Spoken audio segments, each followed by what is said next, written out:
yesterday we discussed the classification of triangle based on sides. हमने देखे ये तीन type, equilateral triangle in which all three sides are equal, isosceles triangle two sides will be equal, scalene triangle all three sides will be unequal. Based on angles, acute angle triangle जिसमें तीनों angle 0 और 90 के बीच में मतलब acute रहेंगे.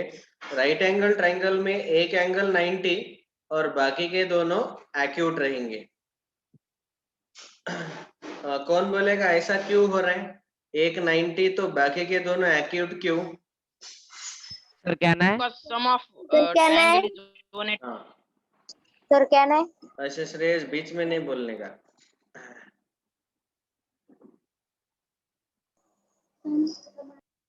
Okay sir, ठीक sorry. है, ओम साई बोलो. हाँ सर, तो पूरे ट्रायंगल का 180 डिग्री होता है, तो अगर 190 डिग्री होगा तो वो दोनों एंगल का सम 90 डिग्री से छोटा होगा, तो इसलिए एंगल ए और एंगल सी 90 डिग्री से छोटा और 0 डिग्री से बड़ा रहेगा. यस, एक एंगल बी जो है वो 90 है, तो बाकी एंगल ए और सी इन दोनों का एडिशन 90 आना चाहिए. और दोनों का एडिशन 90 है, इसका मतलब दोनों इंडिविजुअली 90 से स्मॉलर रहने चाहिए.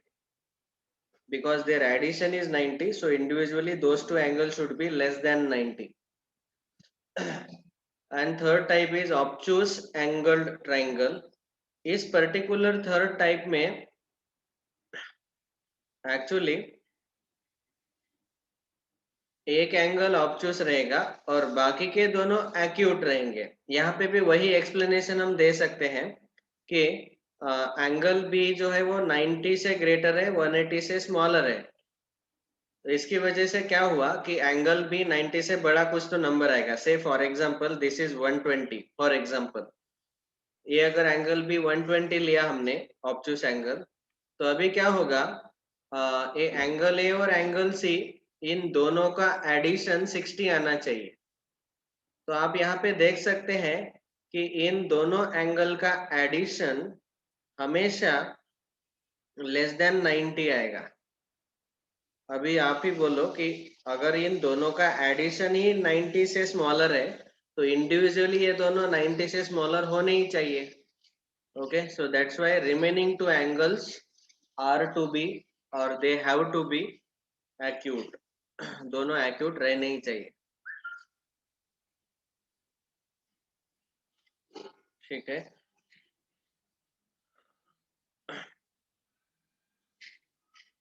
सर, और वो एंगल्स और साइड्स के दोनों भी मिक्स होके भी रहते हैं ना टाइप्स वो. हाँ, सर, एंगल्स और साइड्स दोनों मिक्स टाइप्स रहते हैं ना. यस यस, मिक्स टाइप भी रहते हैं. तो मिक्स मिक्स करके भी हम टाइप्स बना सकते हैं ट्रायंगल के. वो जो टाइप्स है that we need not discuss right now, that is applicable in next standard.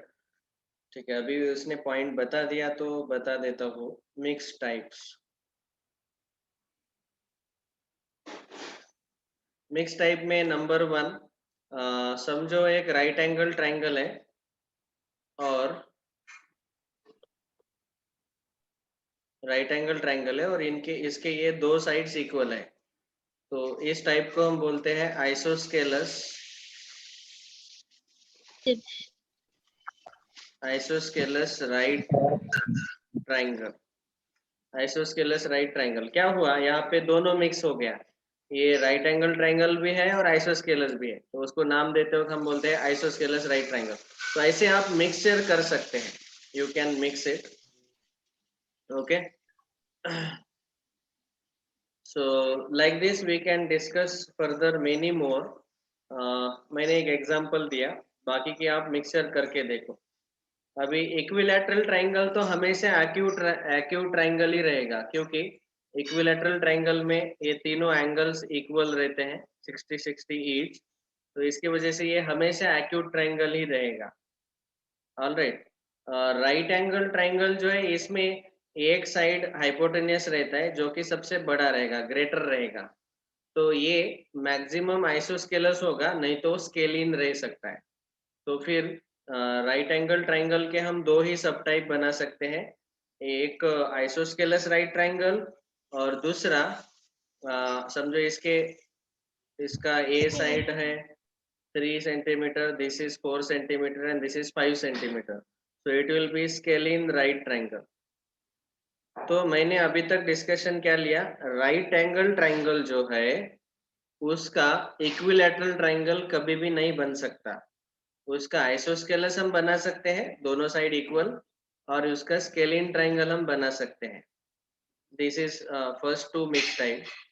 फिर तीसरा एक्यूट एंगल ट्रायंगल जो है, एक्यूट एंगल ट्रायंगल जिसमें तीनों एंगल एक्यूट रहेंगे, तो उसका इक्विलैटरल बना सकते हैं।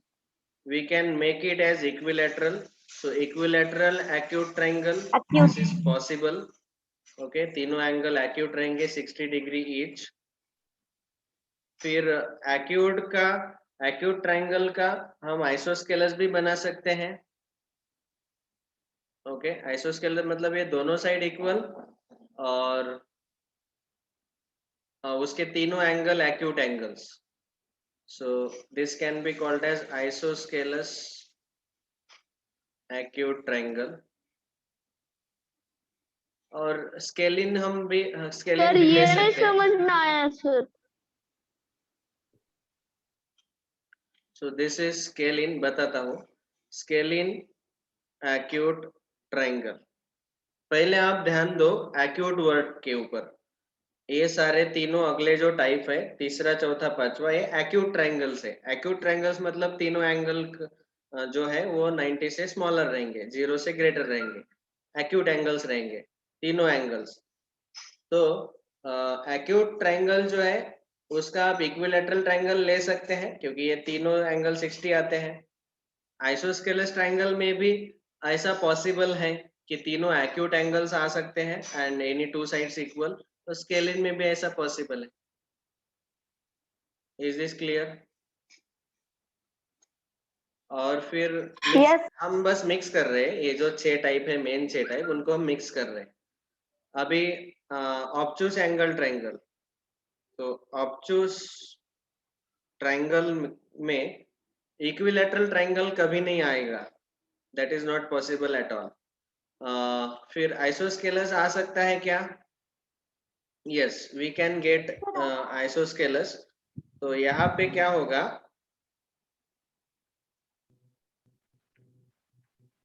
ये दो साइड्स इक्वल रहेंगे और ये दोनों एंगल्स भी इक्वल रहेंगे। Okay, say this two angles are 30 degree each, तो ये 120 रहेगा like this. So isosceles obtuse triangle is possible. And last, scalene is of course possible. Scalene obtuse. Scalene मतलब इसके तीनों साइड का लेंथ अलग अलग रहेगा और एक ऑब्चूस भी है, एक एंगल ऑब्चूस। बस इतना याद रखना है कि इक्विलैटरल ट्रायंगल जो है वो स्पेशल कैटेगरी में आता है, वो एक्यूट में ही आएगा, वो कभी भी राइट ट्रायंगल और ऑब्चूस ट्रायंगल में इन्वॉल्व नहीं हो पाता। तो बस इसकी वजह से अभी हमने जो मिक्सचर किया उस मिक्सचर में ये 7 टाइप से आएंगे। Is this clear? Yes sir. Yes. Yes sir. Okay, ये मिक्स टाइप। नेक्स्ट, इसके नोट्स लिखने हैं क्या आपको? हाँ sir. Yes. Okay, yes sir. हाँ सर, लिख रहे हैं।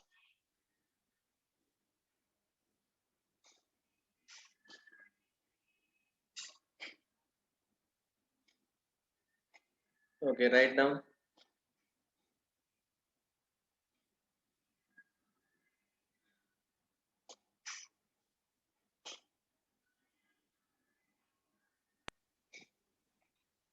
सर आपका वो कैमरा है ना, उसकी वजह से नहीं दिख रहा पूरा। मोबाइल को वर्टिकली देखो।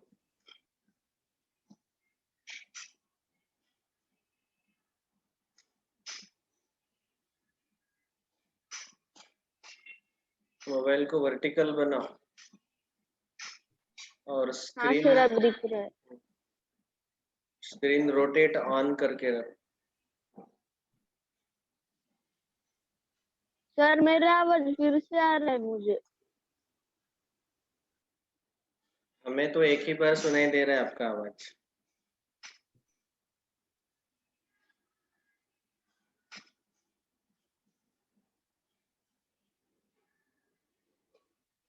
हो गया सर इस नो सर 1 मिनट। ये पहले 3 मिक्स टाइप, फिर उसके बाद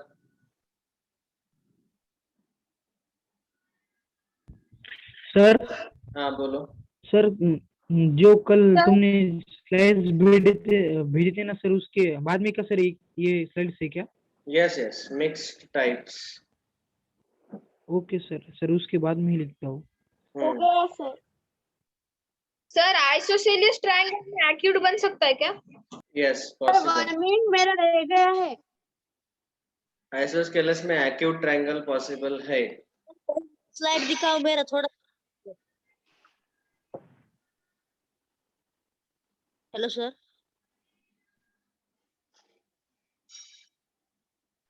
सर आप पीडीएफ भेजने वाले थे। अच्छा हाँ, नए स्टूडेंट अभी ऐड हुए, उनको भेजाएंगे। ठीक है, ग्रुप पे भेज देता हूँ। सर पहले 35 हो रहे थे, अभी 31 है। That's all right. पिछले क्लास में भी सर 35 थे और अभी मीन्स सर केमिस्ट्री के क्लास में लास्ट को 28 ही रह गए थे।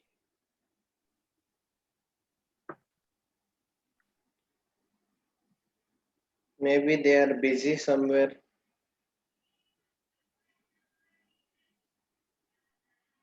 सर मुझे डाउट है। हाँ पूछो। सर अगर हमें लेंथ पता हो तो हम एंगल पता कर सकते क्या सर, ट्रायंगल की? If we know the length, we can know at least which angle is greater, which angle is smaller. But we cannot tell about the measurement of the angles. Measurement नहीं बता सकते, लेकिन length को देख के हम कौन सा एंगल बड़ा रहेगा, कौन सा छोटा रहेगा, वो बता सकते हैं। अभी हम आगे डिस्कस करने वाले हैं। तो आपने पूछा है इसलिए बता देता हूँ। समझो ये एक ट्रायंगल है, इसमें इस साइड का लेंथ 10 है, इसका लेंथ समझो 3 है और इसका लेंथ 5 है। तो ये सबसे बड़ा साइड है, उसके अपोजिट वाला एंगल लार्जेस्ट रहेगा। फिर उसके बाद एंगल, ये जो लेंथ 5 है उसके अपोजिट वाला एंगल मिडल वन रहेगा, और साइड 3 के अपोजिट वाला एंगल सबसे छोटा रहेगा। इस ट्रायंगल को अगर हमने नाम दिया तो यहाँ पे angle B will be greater than angle A will be greater than angle C, means angle C will be the smallest, angle B will be largest. ऐसा हम बता सकते हैं। एक्चुअल मेजरमेंट हम नहीं बता सकते, इट में वैरी। नहीं पार तो अगले मंडे से स्टार्ट होंगे 2 बैचेस। पॉसिबल तो हो सकता है ना सर? पक्का होगा। कंप्लीट हो गया। हाँ सर। हाँ सर सर 3 हो to गया। 5 पक्का होने वाला है मंडे से। From Monday onwards, yes. हो सर गया लिख के? दीपक सर गाइड कब करने वाले हैं? मेरा थोड़ा रह गया। यस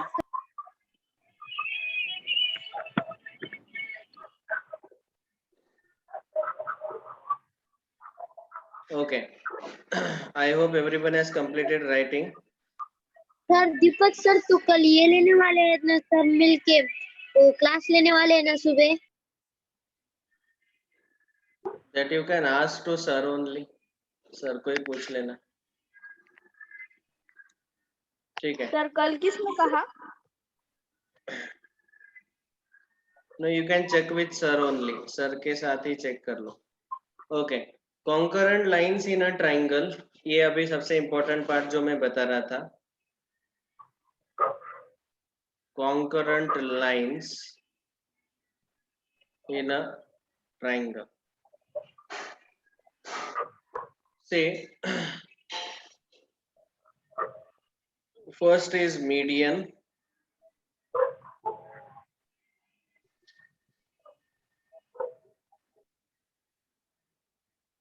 सर ये लास्ट वाली पिछली बार। Yes, we have completed last time. We are just doing it. जो लास्ट ईयर फाउंडेशन को थे उनको कोई प्रॉब्लम नहीं है, ये चैप्टर ऑलरेडी हो चुका है उनका, ठीक है। But I have to take it for those who joined. Last year भी ट्रायंगल चैप्टर आई थिंक नहीं लिया था। नहीं लिया, ठीक है, ऑल राइट। अभी सुन लो फिर। मीडियन कॉन्करेंट लाइंस, इसका पहले मीनिंग क्या है हमने देखा था ऑलरेडी, लाइन के अलग अलग टाइप। तो जब भी minimum 3 lines they intersect at one common point, then those lines are called as concurrent lines. Okay, concurrent lines मतलब कम से कम 3 line, at least 3 line should meet each other at one common point. तो यहाँ पे concurrent lines in a triangle मतलब कम से कम 3 लाइंस रहेंगे जो एक दूसरे को एक ही पॉइंट में इंटरसेक्ट करेंगे। तो पहला है median, very easy. First of all median का मीनिंग क्या है, समझो यहाँ पे हमें एक ट्राइंगल एबीसी दिया है, यहाँ पे टोटल 3 साइड्स है, A B B C and A C. तीनों साइड के हम मिड पॉइंट लेते हैं। मिड पॉइंट मतलब a point which divides the segment into 2 equal half. तो ए बी का मिड पॉइंट हम लेंगे पॉइंट डी। एक मिनट, एक स्टैंडर्ड रखते हैं हम। बीसी का मिड पॉइंट लेंगे हम पॉइंट डी। मतलब क्या है, पॉइंट डी की वजह से बीसी के 2 इक्वल हाफ हो गए, BD equal to DC. Similarly, we can take midpoint of side AC as point E. ये AE और CE इक्वल रहेगा, और AB का मिड पॉइंट लेंगे हम F, मतलब AF और BF इक्वल रहेगा, ठीक है। So now if I join this opposite vertex to the midpoint of opposite side, देखो सबसे पहले ये भी पता होना चाहिए कि अगर मेरे पास एक ट्राइंगल है, से फॉर एग्जांपल ABC, तो वर्टेक्स A के अपोजिट वाला साइड रहेगा साइड BC, वर्टेक्स B के अपोजिट वाला side side AC, and the side opposite to vertex C will be side AB। Okay, उसके opposite side, this you should know first of all. तो यही है, यहाँ पे वर्टेक्स A के opposite वाला साइड जो है BC है, उसका मिड पॉइंट हमने ज्वाइन कर लिया, तो AD एक सेगमेंट मिला। वैसे ही हमें BE और CF ये 3 सेगमेंट मिलेंगे, and all these 3 segments are called as medians of triangle. Okay, इनको हम बोलते हैं मीडियन। तो कौन कौन से मीडियन है यहाँ पे, AD, BE and CF, and all 3 meet each other at a common point, और उस कॉमन पॉइंट को हम जनरली डिनोट करते हैं कैपिटल G से। और ये जो पॉइंट G है, point of intersection of medians, it is called as centroid. उसको स्टैंडर्ड नाम दिया गया centroid. Centroid means what, it is point of intersection of median of medians. Okay, and there are total 3 medians, AD, BE, CF. किसी भी triangle में maximum 3 medians ही रहेंगे। All right, of course इसका detail में कुछ प्रॉपर्टीज भी है, वो प्रॉपर्टीज हम बाद में डिस्कस करेंगे। This was the first concurrent lines. ये कॉन्करेंट लाइंस मतलब 3 लाइन एक दूसरे को एक ही पॉइंट में मिलते हैं, तो ये पहले थे मीडियंस। यहाँ पे आपको 2 चीजें याद रखने हैं, मीडियन एंड सेंट्रॉइड, इनका मीनिंग। अगर उसका डेफिनेशन आपको पूछा तो median is a line segment joining an vertex and mid point of opposite side of triangle. Okay, joining an vertex and midpoint of opposite side, that is called as median, and centroid is Sir, point how of to intersection of medians. Yes, एक बार repeat कीजिए how to draw it? this figure has to be drawn freehand sketch. You have to use freehand sketch. No need to use ruler. You can directly draw with pencil with free hand. और आप अंदाज से ले लो, point A से join करना है D तक, D B C का मिड पॉइंट रहना चाहिए. अंदाज से डी पॉइंट मिडल में ले लो, बीसी के मिडल में, और उसको ज्वाइन करो. वैसे ही बी सी एफ. सर अभी निकले क्या थे? वेट सर पूरा आप स्लाइड. मीडियन का बता रहे थे ना, तो वो आप एक बार बताइए ना, उसकी डेफिनेशन हम लिख लेते हैं. मीडियन का डेफिनेशन, अ लाइन सेगमेंट joining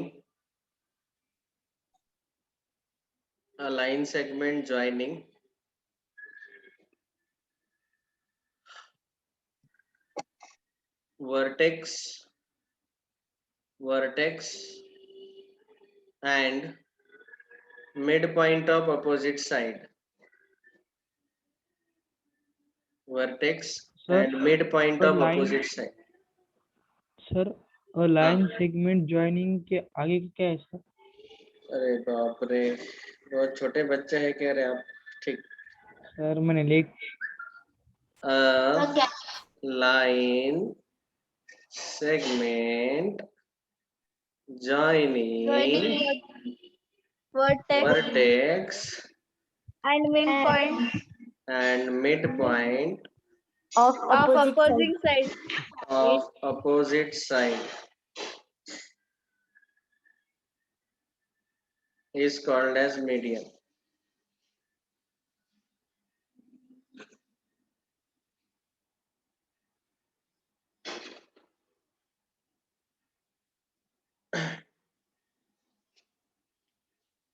ठीक है,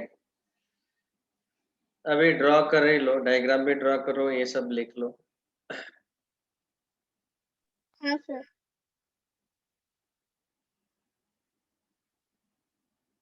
मैं सोच रहा था फटाफट 5 मिनट में सब कुछ बता दूंगा और बाद में आप लिखते बैठेंगे.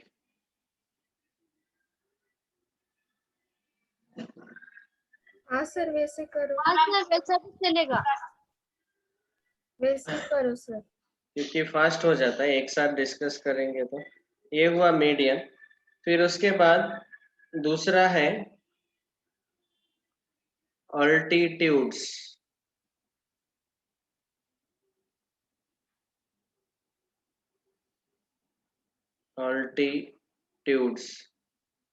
इसको दूसरे वर्ड में हम बोल सकते हैं Heights of triangle.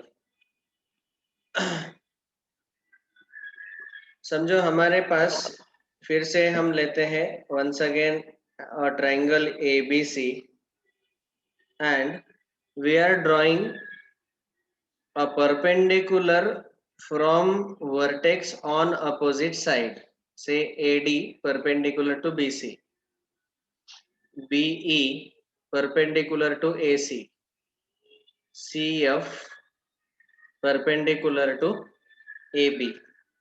So what do we mean by altitude? A line segment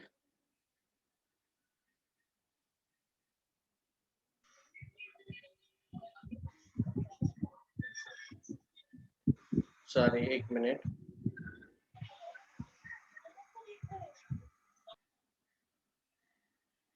A perpendicular line segment drawn from vertex on opposite side is called as altitude. Altitude को हम हाइट ऑफ ट्रायंगल भी बोल सकते हैं. ऐसे 3 altitudes आएंगे यहाँ पे, AD, BE and CF. They are perpendicular drawn from vertex on opposite side. तो ऐसे 3 अल्टीट्यूड्स मिले and all three will intersect at only one point. So therefore they are concurrent. और उनका जो कॉमन पॉइंट है उसको हम कैपिटल ओ से डिनोट करते हैं। कैपिटल ओ जो है it is called as orthocentre and it is point of intersection of altitudes, point of intersection of altitudes। ये जो तीनों altitudes हैं एक दूसरे को जहाँ पे मिलते हैं इस यहाँ पे ये दो चीजें आपको याद रखनी है, अल्टीट्यूड, ऑर्थो सेंटर। ठीक है, लिखने का टेंशन मत लो। नेक्स्ट, सर ये ऑर्थो सेंटर ऑब्ट्यूज एंगल में बाहर भी आता है ना? Yes yes, triangle. Perpendicular bisectors. तो अभी हम क्या कर सकते हैं, ये तीसरे कॉन्करेंट लाइन समझो, हमें ट्रायंगल एबीसी दिया है और इस ट्रायंगल में तीनों साइड के हमें परपेंडिकुलर बाइसेक्टर्स ड्रॉ करने हैं। वो तीन अलग अलग लाइंस आएंगे, तो इसका बाइसेक्टिंग पॉइंट है समझो पॉइंट डी बीसी का, और यहाँ पे हमें एक परपेंडिकुलर ड्रॉ करना है, एक लाइन आएगा वो से line L, and this line L is bisecting side BC and also it is perpendicular to side BC। ये पहला लाइन L। दूसरा साइड AC को बाइसेक्ट करने वाला और उसको परपेंडिकुलर ऐसा एक दूसरा लाइन हमने ड्रॉ किया से लाइन M। एंड तीसरा साइड AB जो है उसको बाइसेक्ट करने वाला, यहाँ पे इसको नाम देंगे पॉइंट E, इसको नाम देंगे पॉइंट F। इसको बाइसेक्ट और परपेंडिकुलर रहने वाला तीसरा straight line N, it is bisecting this side AB as well as it is perpendicular to side AB। Okay, तो यहाँ पे line L M N these three they will meet at one common point and that common point is denoted by capital C letter। तो अभी ये capital C हमारा double बार बार हो गया, तो इस ट्रायंगल को हम नाम देंगे PQR। PQR, तो ये पॉइंट सी और यहाँ पे ये जो सी है इसको हम बोलते हैं circumcentre. Circumcentre of the triangle. Why? Because यहाँ पे इसको सर्कम सेंटर क्यों बोला गया, क्योंकि ये जो पॉइंट सी है उसको मैंने वर्टाइसेस के साथ ज्वाइन किया, CP, CQ और CR, तो ये तीनों लेंथ इक्वल आते हैं। ये जो येलो लाइंस है CP, CQ, CR तीनों लेंथ इक्वल आएंगे, और C सेंटर लेके CP रेडियस लेके अगर हमने एक सर्कल ड्रॉ किया, so that circle will do one good pradakshina which is called as it will circumambulate the triangle, इसीलिए उसको बोला जाता है, इस सर्कल को हम बोलते हैं सर्कम सर्कल। अगर आप मंदिर में गए हो तो आप प्रदक्षिणा करते हैं ना, it is called as circumambulating the lord, भगवान को प्रदक्षिणा करना। तो ये सर्कल क्या कर रहा है, ट्रायंगल को प्रदक्षिणा कर रहा है पूरा। It is passing through all three vertices of the triangle, so it is called as circumcircle. और उसका जो सेंटर सी है उसको हम बोलते हैं circum centre. Okay, so perpendicular bisector means perpendicular bisectors of all three sides, line L M N तीनों जहां पे मिलते हैं, that point is circumcenter। circumcenter के बारे में बोला जाए तो it is point of intersection of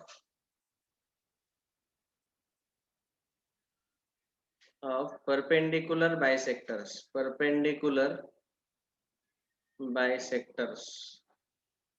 ठीक है, इसका डेफिनेशन लिखने का जरूरत ही नहीं। परपेंडिकुलर बाइसेक्टर मतलब जो साइड को बाइसेक्ट भी करता है और परपेंडिकुलर भी रहता है। यहाँ पे है वो LMN lines, LMN they are the three perpendicular bisectors. Number 4 angle bisectors. अभी ट्रायंगल को तीन एंगल्स रहते हैं, तीनों एंगल्स के बाइसेक्टर्स, से फॉर एग्जांपल ट्रायंगल ABC, तीनों एंगल के बाइसेक्टर्स हम ड्रॉ करेंगे। Bisector means those who will divide the angle into two equal half. Say AD is bisector of angle A. Say BE is angle bisector of angle B, and CF is the angle bisector of angle C. तो यहाँ पे ये तीन angle bisectors हमने draw किए, तो तीनों के तीनों एक ही पॉइंट में इंटरसेक्ट होते हैं, and that point is denoted by capital I. Capital I is called as incentre. And now if I do one thing, from this incentre I, मैंने अगर आई से ये साइड्स पे परपेंडिकुलर ड्रॉ किए, तीनों side पे ऐसे perpendiculars draw किए, तो क्या होगा, ये तीनों परपेंडिकुलर इक्वल आएंगे. और फिर आई को सेंटर लेके और आई ई इतना रेडियस लेके एक सर्कल अगर ड्रॉ किया, तो वो सर्कल ट्रायंगल को from interior it will touch the all three sides.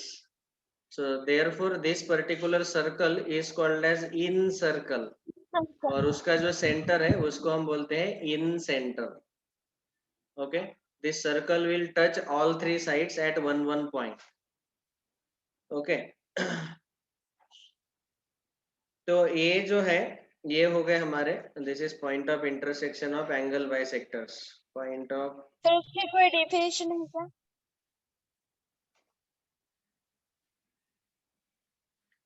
और एंगल बाइसेक्टर्स मतलब क्या, जो ADBCF जो हमने ड्रॉ किए, तीनों एंगल को बाइसेक्ट करने वाले सेगमेंट्स, ADB एंड CF. उसका डेफिनेशन लिखने का जरूरत ही नहीं है, एंगल को बाइसेक्ट करने वाले तीनों सेगमेंट. ओके, तो ये जो चार लाइंस है, चार, these are the concurrent lines in the triangle. Okay, पहले थे मीडियंस, उनका पॉइंट ऑफ इंटरसेक्शन सेंट्रॉइड. दूसरा अल्टीट्यूड, उनका point of intersection orthocentre. तीसरा परपेंडिकुलर बाइसेक्टर्स, उनके पॉइंट ऑफ इंटरसेक्शन को हम लिखते हैं capital C, circumcentre. Angle bisector का point of intersection capital I, incentre. चारों समझ में आ गए सबको? Yes sir. Yes, sir. Okay, तो यही यहाँ पे डिस्कशन दिया हुआ है. Here concurrent lines in triangle, median, altitude, perpendicular bisector and angle bisectors. Okay. फिर उसके बाद centroid, orthocentre, circumcentre, incentre, और एक है excentre, that we will discuss now. Of course excentre का discussion हमें number 5 पे लेना है, लेकिन ये जो तीनों लाइंस है ये कॉन्करेंट नहीं रहते यहाँ पे. एक्स सेंटर, एक्स सेंटर का मतलब क्या है, देखो ये डायग्राम अच्छे से आपको देखना है. Say I will send the notes, don't worry. Say for example here is triangle ABC. अभी हम इसके सारे साइड्स को एक्सटेंड करेंगे. We will extend all the sides like this. तो आपको पता ही है कि इसकी वजह से टोटल 6 एक्सटीरियर एंगल बनते हैं. Now what we can do is, ये जो एंगल A है, इंटीरियर एंगल A, और ये दोनों एक्सटीरियर एंगल B और C, इन तीनों के एंगल बाइसेक्टर्स हम ड्रॉ करेंगे. एंगल A का बाइसेक्टर, एंगल B का बाइसेक्टर और एंगल C का bisector. Exterior B, exterior C और इंटीरियर A, एक इंटीरियर लेना है और दो एक्सटीरियर लेने, उनके बाइसेक्टर्स यहाँ पे ऐसे बाहर इंटरसेक्ट होते हैं एक दूसरे को, and this is called as E1. E1 means X center. X center is what? It is point of intersection of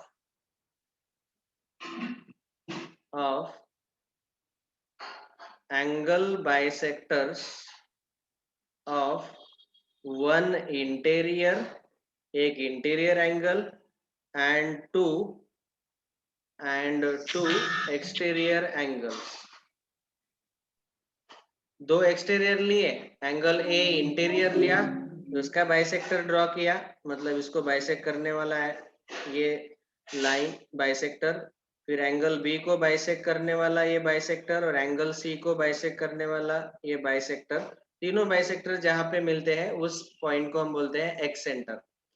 और इसको एक्स सेंटर इसीलिए बोला क्योंकि अगर हमने यहाँ से अगर परपेंडिकुलर ड्रॉप किया on the extended sides and on this side, ऐसे अगर हमने परपेंडिकुलर ड्रॉप किया और इतना रेडियस लिया, तो ये हमें ऐसा E1 को सेंटर लेके एक सर्कल ड्रॉ किया, तो वो इन साइड्स को टच करता है बाहर से और एक साइड को अंदर से टच करेगा।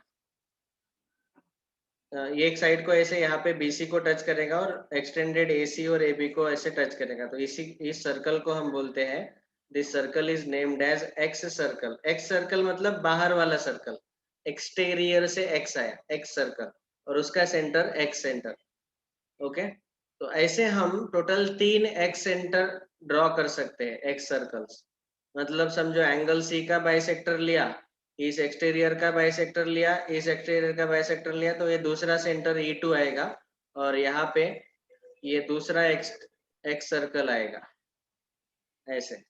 फिर से इस एक्सटीरियर का बाइसेक्टर, इस एक्सटीरियर का बाइसेक्टर और एंगल बी का बाइसेक्टर, ये E3 आएगा और इन तीनों